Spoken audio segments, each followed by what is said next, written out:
think so. Yeah. Oh, listen to this. Bonjour à tous.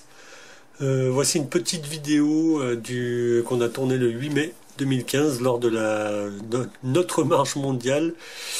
On a eu du mauvais temps, comme vous voyez sur ces photos. On a mis un stand place de la République à Lyon.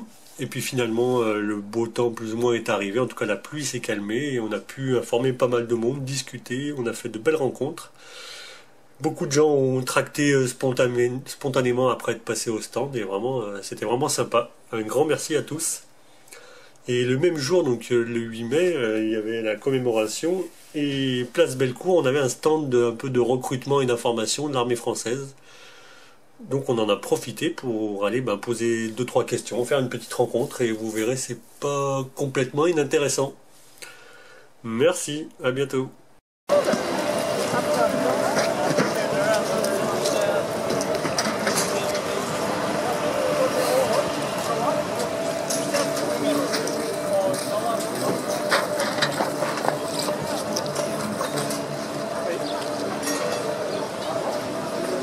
Les mots, ils sont à l'envers.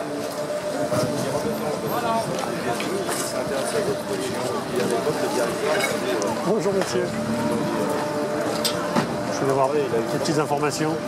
Vous demandez pour les programmes, vous savez, pour la météo, quand les avions passent et épandent des produits dans l'atmosphère, vous demandez quelle branche de l'armée s'occupait de ça?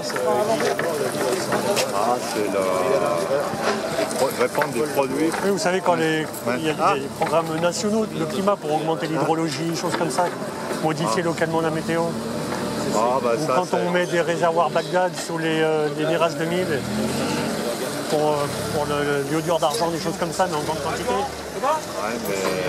C'est avec Météo France, ça. Mais là, il y a des artilleurs, donc c'est pas eux qui vont vous rassiner.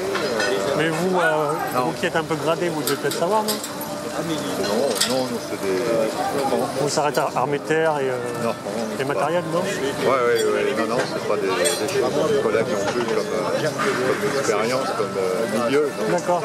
Parce que ces jours, vous avez remarqué de toute façon, je ne sais pas si vous habitez à la campagne ou en ville, mais ces jours où les avions passent et nous laissent des quadrillages complets dans le ciel, et que le ciel se voile en quelques heures et que le soir il arrive qu'il pleut, il y a bien quelque chose qui se passe à ce moment-là, non?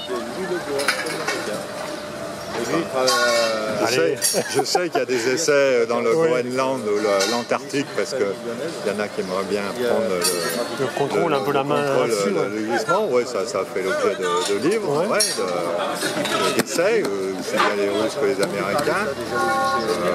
Maintenant, je connais que les vignerons du Beaujolais qui tirent sur les nuages. En 63, ils pétaient des roquettes. Mais autrement... Vous ne pensez pas qu'on soit passé à une échelle un peu plus importante? Si ça se fait, c'est très confidentiel. Oui, mais que ce soit confidentiel, c'est une chose, mais il y a quand même l'ampleur. Il y a certains jours où on a des cieux qui sont comme ça, avec des traînées qui restent persistantes et qui voilent le ciel comme on a là. Là, on a ce qu'on appelle des trous qui sont dus à des épandages de l'iodure d'argent. Ça, la NASA, ils le disent dans des documents. Et quand on voit ces trous, c'est de l'iodure d'argent. Et ça, c'est des photos récentes. Donc, il y a vraiment je pense que si c'est des essais, ça commence à être à grande échelle. Et à côté de ça, on se rend compte que le climat se dérègle. Donc, est-ce qu'il n'y a pas un rapport... Quel est le but Quels sont les buts? Je ne sais pas, le but de désorganiser le climat. Alors, imaginons que vous avez spéculé sur la réserve de céréales qui est en train de pousser en Australie. Que vous avez spéculé soit à la hausse, soit à la baisse de la tonne. Voilà, vous faites une sécheresse, vous avez gagné. Vous faites une inondation, vous avez gagné aussi. C'est un premier point déjà. Imaginons que sur le plan tactique, peut-être que ça va mieux vous parler. Sur le plan tactique, comme ça s'est fait pour le Vietnam, l'opération Popeye, que peut-être vous connaissez, où les Américains ont augmenté les précipitations pendant la mousson en augmentant en ajoutant les produits dans les nuages. Ils ont fait tomber beaucoup d'eau au sol, ce qui a gêné les voies de communication des Vietnamiens. C'est comme ça qu'ils ont pris l'ascendant pendant la guerre. Donc voilà, il y a vraiment des buts qui sont facilement... Et vous défendez cette chose? Nous, on dénonce.